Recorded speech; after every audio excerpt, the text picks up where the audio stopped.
So why did I write this article?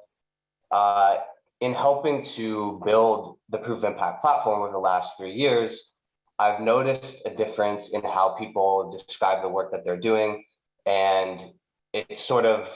you either have people who are talking about ESG or people who are talking about impact. And the more interesting thing is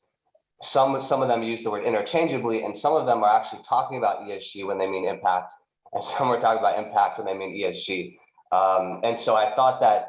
it was a good topic to write about, to at least share my understanding. I also find that in my own work, when I write things down and actually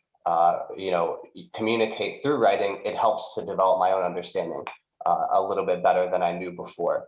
And so that was the reason for this article. I also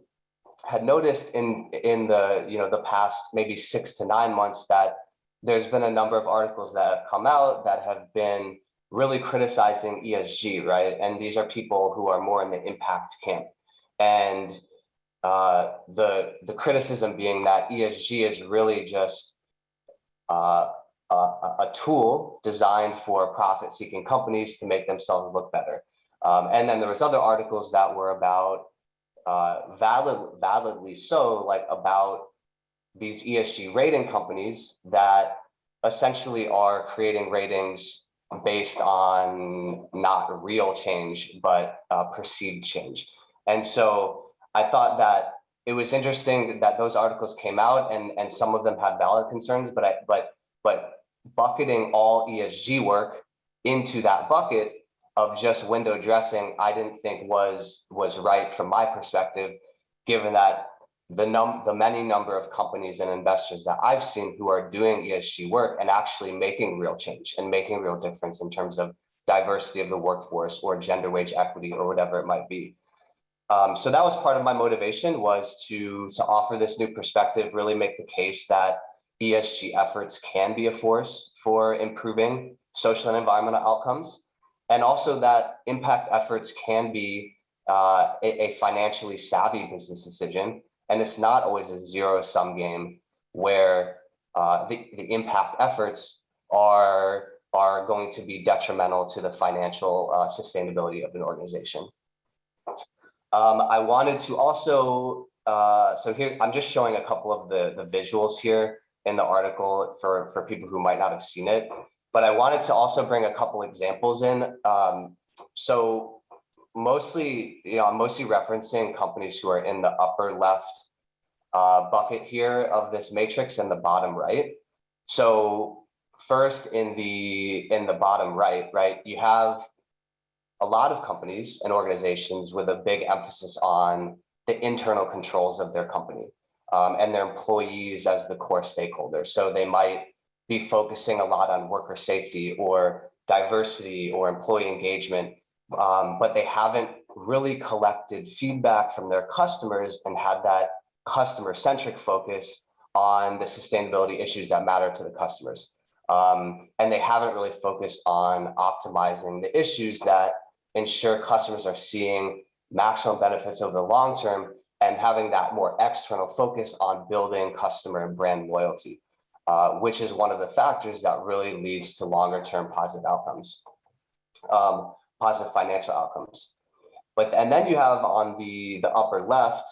the companies that are focused on impact, but not ESG. And so these are organizations that their products or their services are really designed to solve systemic challenges. So whether it's a company that creates solar panels, or an ocean plastic cleanup company, or a carbon removal technology company. And so these organizations are focused exclusively on those deep impact outcomes and the effects of their product or their service specifically, but they're not really looking at the internal operational metrics and the internal controls, whether that be their own employees' engagement and satisfaction, or the scope 1 to 3 emissions instead of the scope 4, reduced emissions. And so they're essentially overlooking an entire group of stakeholders in the decision-making process. So you have, organizations who are treating their employees incredibly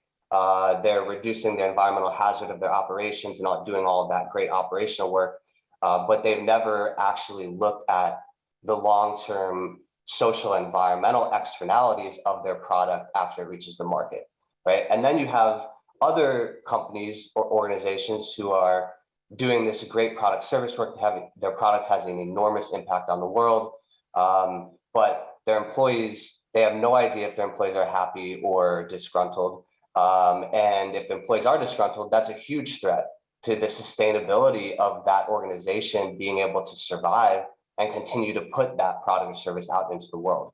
And so that's the reason why having both of these lenses is important, and considering both of the frameworks in both ESG and impact is important, so that the companies, the investors and the companies can make sure that they think about both of those things when they're selecting their metrics and their issues that they want to focus on. So to close out, I'll just close out really quickly and just say that,